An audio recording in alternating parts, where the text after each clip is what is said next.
Le jeu que je vais t'expliquer est tellement simple qu'il est possible que je n'ai rien inventé, mais juste redécouvert un principe existant. Tu pourras l'indiquer dans les commentaires.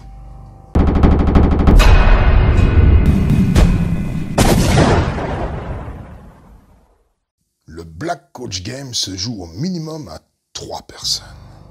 Tu prends un bout de papier et t'écris la feuille de score. Le prénom, comme ça, et 10 colonnes numérotées de 1 à 10.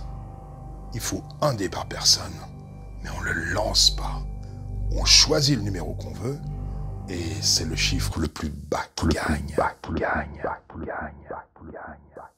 Donc chacun pose son dé devant lui en le cachant, comme ça. Puis quelqu'un dit 3, 2, 1, top.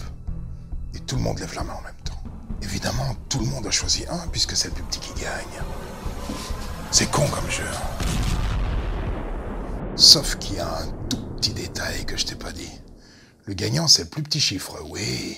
Mais il faut être le seul à l'avoir. Ça veut dire que là, comme tout le monde a choisi 1, tout le monde perd. Comme ça. On va passer au deuxième tour maintenant. 3, 2, 1, top. André et Brigitte choisissent à nouveau 1. Pourquoi pas? Mais Charles a remarqué que les deux autres n'ont pas eu l'air de tourner leur dés sous leurs mains. Il se dit qu'ils ont encore joué 1. Alors il choisit un autre chiffre, 5. Bien joué. Le plus petit chiffre c'est 1, mais comme il y en a 2 qui l'ont choisi, ils ont perdu. Et c'est Charles qui gagne. Parce que 5 c'est un grand chiffre, mais c'est le plus petit chiffre tout seul. Donc là, Charles gagne 5 points au deuxième tour, comme ceci. Et là, il regrette de ne pas carrément avoir joué 6. André et Brigitte commencent à piger que ce jeu est diabolique. Pas de hasard. Il suffit d'anticiper les choix des autres joueurs. Passons au troisième tour. Charles comprend qu'il a affaire à 2 joueurs qui n'ont pas inventé le clignotant pour aller tout droit. 3, 2, 1, top. Tout le monde a un chiffre différent. C'est donc le plus petit qui gagne. C'est Charles, avec 2 points. Ça lui fait 5 plus 2, 7 points au troisième tour. Si t'as pas de dés, tu peux jouer avec des cartes. Tu distribues les cartes de As à 6 à Brigitte et à André, par exemple, qui les cachent et qui les brassent. 3, 2, 1, top. André a mis un As, Brigitte un 3 et Charles un 1. Le plus petit c'est 1, donc c'est l'As. André et Charles ont donc perdu puisque c'est la même valeur. Et Brigitte gagne 3 points au quatrième tour. Donc Charles est en tête avec 7 points, suivi de Brigitte avec 3, et André toujours à 0, parce qu'il est mauvais. Et on continue comme ça jusqu'au dernier tour, le 10e.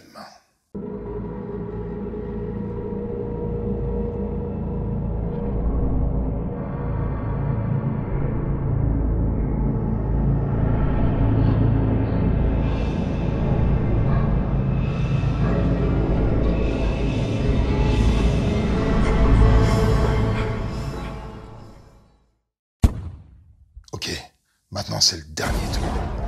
Bien réfléchir. Brigitte, c'est mort, elle ne peut plus gagner. Même si elle joue 6 et qu'elle l'emporte, elle ne peut plus rattraper Charles. André, il peut gagner, mais il faudrait qu'il l'emporte avec 6. Attention. 3, 2, 1. Pour s'assurer la victoire, Charles a joué 6. André, qui n'avait plus rien à perdre, a joué également 6. Et Brigitte, qui ne pouvait plus gagner, a désespérément essayé de sauver l'honneur en jouant également 6. Du coup, tout le monde a perdu le dernier tour. Et le score final, c'est Charles gagnant avec 13, suivi d'André avec 8, et Brigitte avec 4. Et si on veut jouer à plus que 3, le principe reste le même. 3, 2, 1, top. André et Brigitte jouent 3, Charles et Daniel jouent 5, donc personne ne gagne puisque personne n'est tout seul.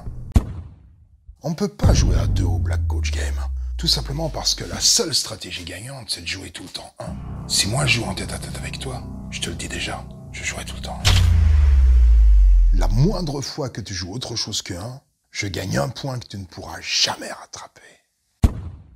Mais qu'est-ce qui se passe si on joue contre une intelligence artificielle? Ou plutôt contre une stupidité artificielle? Imagine qu'André et Brigitte ne jouent pas contre Charles, mais contre un joueur virtuel que je vais nommer Stupidor. Il joue tout le temps 6. Il n'y a aucune surprise. On ne cache même pas son dé ou sa carte, puisque de toute façon, il ne peut pas faire autre chose. On prépare la feuille de score et on y va. On est d'accord que ça sert à rien de jouer 6, puisqu'on perd automatiquement. 3, 2, 1, top. André joue 1, Brigitte joue 3. Donc André gagne le premier tour. Au deuxième tour, attention. 3, 2, 1, top. André et Brigitte choisissent 1. Du coup, ils ont perdu. Et Stupidor gagne 6 points d'un coup. Il va pas gagner toutes les manches. Mais il va sans doute remporter le match. À moins que André et Brigitte s'associent. André joue toujours 1 et demande à Brigitte de jouer toujours un autre chiffre que 1. Comme ça, André gagne toujours et ce connard de Stupidor peut les se rhabiller. Bien sûr que si 2 joueurs s'allient contre Stupidor, ils gagnent. Mais une alliance gagnerait même contre la personne la plus intuitive ou la plus intelligente du monde. Si André joue toujours 1 et Brigitte toujours 2, comment tu ferais toi pour gagner contre eux? Admettons qu'André et Brigitte ne s'associent pas et que l'autre joueur virtuel, là, Stupidor, joue toujours 1 à la place de 6. Même là, personne ne peut gagner contre lui. Dès que tu mets 1, tu sais déjà que tu as perdu la manche. Et si tu mets autre chose qu'1, c'est Stupidor qui gagne.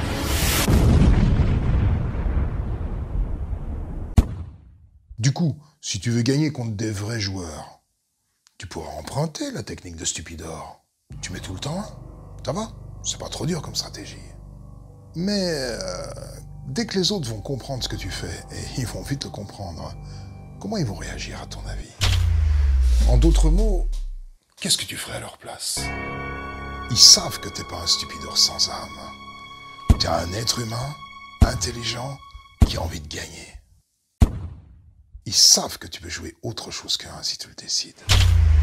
Je te connais pas, hein, mais ça te fait quoi de constater que l'intelligence couplée à l'esprit de compétition te rend plus faible et plus vulnérable qu'une stupidité artificielle sans volonté.